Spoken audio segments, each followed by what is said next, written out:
ভাবো তো, একজন মানুষ আসবে যে মৃতকে জীবিত দেখাবে, আকাশ থেকে বৃষ্টি নামাবে আর পুরো পৃথিবীকে নিজের নিয়ন্ত্রণে নিয়ে নেবে।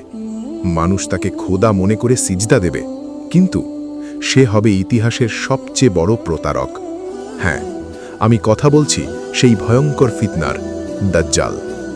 কিন্তু প্রশ্ন হলো, দাজ্জালের জন্ম কিভাবে হয়েছিল, কোথায় সে এখন বন্দী আছে, আর কবে সে পৃথিবীতে আসবে?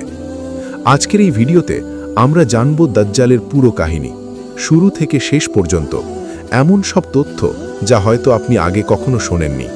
তাই ভিডিওটি শেষ পর্যন্ত অবশ্যই দেখবেন, কারণ শেষের অংশটি আপনার ঈমানকে নাড়িয়ে দিতে পারে।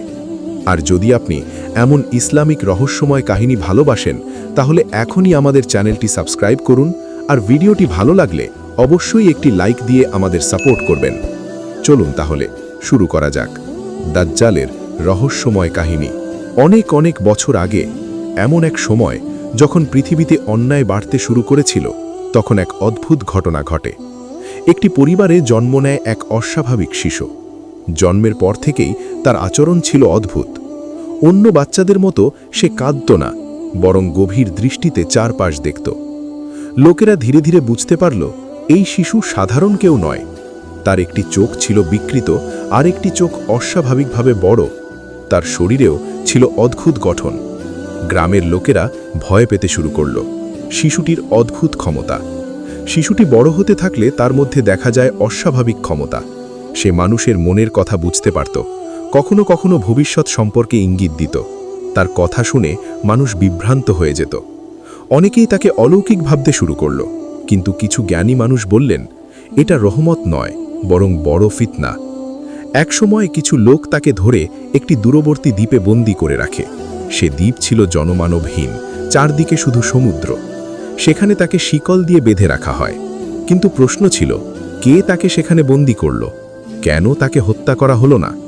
কারণ তারা বুঝেছিল, এই সত্তা সাধারণ নয়, এর মৃত্যু মানুষের হাতে নির্ধারিত নয়। অনেক বছর পর কিছু নাবিক ঝড়ের কবলে পড়ে একটি অজানা দ্বীপে পৌঁছায়। সেখানে তারা একটি অদ্ভুত প্রাণী দেখে, লোমশ, ভয়ঙ্কর। প্রাণীটি তাদের নিয়ে যায় এক গুহার ভিতরে। গুহার ভিতরে তারা দেখে এক বিশাল দেহের মানুষ শিকলে বাঁধা। সে প্রশ্ন করতে শুরু করে, নবী কি এসেছেন?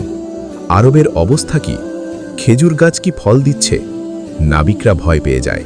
তখন সে নিজেই বলে, আমি দাজ্জাল, খুব শীঘ্রই আমাকে মুক্তি দেওয়া হবে। সময় গড়াতে থাকে। মানুষ ধর্ম থেকে দূরে যেতে থাকে। অন্যায় বাড়ে, মিথ্যা ছড়িয়ে পড়ে।